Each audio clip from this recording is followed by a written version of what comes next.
ભાડા ઉટકવા હાબુ મેકવા જાવ બધાય જય માતાજી જય માં મંગલ. પતંગ ને ઉડાડ્યું મને પતંગ ઉડાડવી એમ નથી, મને નો હાલ લાગે પતંગ ઉડાડવી. આપણે મોટા થઈ ગયા, આપણે આર્યનભાઈ મોટો થાય પછી ઉડાડશે કોઈ.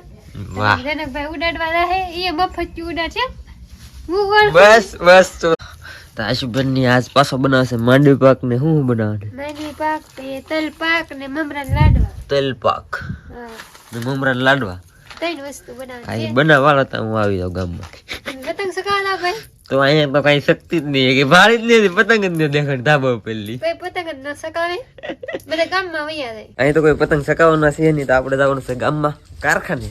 તો અત્યારે જઈએ બધા ત્યાં થોડાક ભાઈબંધો બધા ભેગા થાય, કારણ કારખાના બધા હશે અહીંથી રણજીત ને બધા જવાનું છે. આગળ ફોન આવ્યો તો જઈએ ગામમાં. ફેમિલી તો આવી જશે આપણે કારખાને, કારણ કે ત્યાં તો કોઈ પતંગ સકાવતા નહોતા, એટલે અમારે અહીંયા જ આવવું પડશે. તો આવું તો હાલશે નહીં, અહીંયા તો બધા પતંગ સકાવે છે અત્યારે. તો વિશાલ આપણે કાલનું પતંગ